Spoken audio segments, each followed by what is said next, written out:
Brock Lesnar, Finn Balor, and John Cena, the most requested figures to get reviewed in this WWE Mutants line. And your boy Triple T is gonna do this right now. Let's get the rotation device, but first, let's check out the back of the box. Each of these figures have exclusive descriptions for the character, so if you like to pause, you can pause now to read the description. And speaking of which, I have a question for you. Are you ready to mutate? First, I have to take them out of the box. These boxes are actually pretty freaking cool. And because it's like mutation, ooze everywhere, stuff like that. I think it's fun. I actually like these a lot more than these zombies. I feel like in this day and age, zombies are like kind of done to death. I guess that's why they're the undead, because, you know, zombies, people won't stop trying to cash in on the zombie trend. So Brock's out of the box. Now let's go for the Finn boy. Finn Balor. To this day, I literally have no idea which it actually is, because I kept pronouncing it incorrectly. And I never corrected myself because I thought it was a good joke. But now I don't know. Finn Balor. I'm going to call him for this review, okay? If it's Finn Balor, I'm sorry. And last but not least, the man who runs the plan, John Colossus. Cena from Boston, from Newbury Street in Boston, John Cena.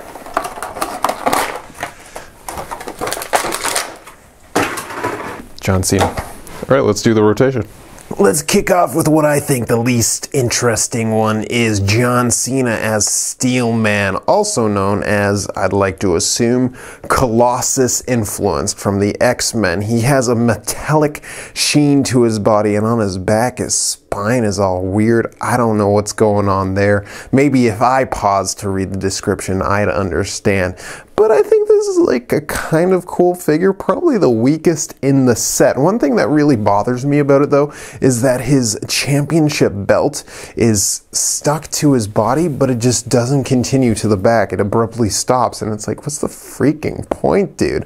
But overall, it's not the most shiny. Like the arms, the head, and the feet are, but for some reason they sculpted the torso in just a regular gray instead, oh my gosh, regular gray instead of silver. So you're not gonna get that glossy look like you do with the arms. Someone saw a pic of that, I bet they think it was Colossus. Not much paint detail on this guy. He's probably where less of the budget went, because I bet a lot of the budget went towards the other two figures we'll be checking out on this day, Edge style. All right, so let's go to the other guy, the Spooky Men time. Oh, Articulation, my bad. Articulation on this guy is pretty much the same as a WWE basic, and I hope you enjoy this Dutch angle right now, Batman style. You're pretty much getting the same articulation, except there's no swivel at the shoulder, which is strange, or at the waist. But you do have the leg rotation and foot bend up and down. Odd. All right, now the man himself, kind of influenced by comic books. I would say this is most influenced by Carnage, based on his actually being influenced by Carnage when he does the demon paints. This figure is really cool, and you don't actually have to be a wrestling fan to dig most of these figures in the set, which I think is cool, but unfortunately the price, I don't think people will just be spending $12, $15 for a figure of a wrestler, of like a spooky guy. If you get what I'm saying, I kind of lost my train of thought. That's what you get with these unprofessional review guys. But I think this looks cool. But I'd much rather have a figure of Carnage or Finn Balor as Demon. Finn Balor as Demon. The headdress is nice, and it's really shocking, like the amount of detail they went into with these figures. It's like they don't even go into this detail with actual elites. You can see like little dots here and there of paint flaws, but it's really not terrible. And I think this is one of the cooler looking guys of the set, especially with his hand dress stuff coming out of the top of his hands, kind of like it does with the symbiote Spider-Man. That could be a reference to that, or maybe I'm reading too far into it.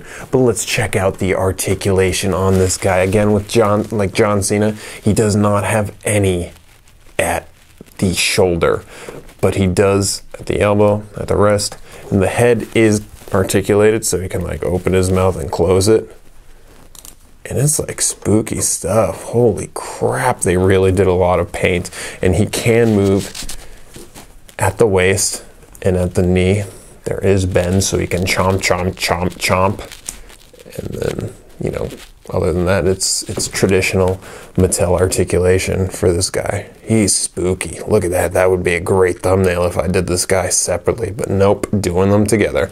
Now the last one, Brock Lesnar. Now some people might see this and right off the bat think it's Goro and from Mortal Kombat influenced, but for me, I also see a bit of Doomsday in there, which is why this is included in this series, and because people voted for him. But this is a really cool figure, and as a good friend of mine said, Ingram, told me that this is probably the highest level of articulation on a Mattel figure ever, and I might have to agree. There are extra arms, so therefore more points of articulation. Holy cow, this is like a really cool figure. But again, I don't know who this is targeted at. Is it for kids? Is it for collectors that want kind of cool looking figures of their favorite wrestlers? I don't know. It seems like a real gamble on Mattel's part, especially considering that their quality control on Elites have been pretty much going down the drain, and then they're spending so much money on great quality on these figures. It's like, yo, Mattel, what the heck? You know what I'm saying? Like, why do these get all the amazing paint jobs, amazing sculpts, yet the Elites, they're just like ripping us off left and right money-wise? I don't get it. I don't get it. I don't get it, Michael, as JBL would say. But yo, let's check out articulation. Whisper out. All right, so he rotates at the waist. Amazing, right? Head looks up and down, rotate left and right. Coolio. And look at this. Wow. Look at all these points of articulation.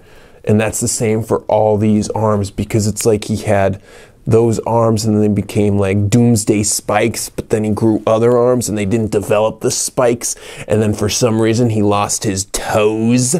Foot fetish. He lost his toes. So he has like E.T. style feet, and then he has these weird little things growing off of him. He's Spike Lee. Ah! Oh, articulation. He can bend and rotate and move the toe. This is a spooky figure. Spooky warning. My bad, I forgot to do a spooky warning before. Oh, snap. Don't sue me for lack of spooky warning. All right, now I gotta make a sick thumbnail so people actually click on this video. It's gonna be tough, baby. Not as tough as I thought, I guess. So yesterday I reviewed the Tough Talkers, and I thought it would be really fun for kids to get. But this, it's kind of like the zombie series. What is the purpose of this? Who is this targeted towards? What demographic are they trying to hit? Why aren't they investing this money into the Elite series instead of doing gambles like this? I don't know. I don't work at Mattel. Some people in the comments seem to think I do, but I'm in the dark when it comes to these figures. And they're about to fall down. But I think they're cool. If you think they're cool, give this video a like. If you don't think they're cool, give it a dislike. If you thought this review was funny, give it a like. If you thought I'm not funny, because I'm not. That's the conspiracy. Dislike it or like it, because I'm self-aware of my non-funniness. See you guys in the next review or something. Or, I guess, whatever. Cut. Bye. Girl, bye.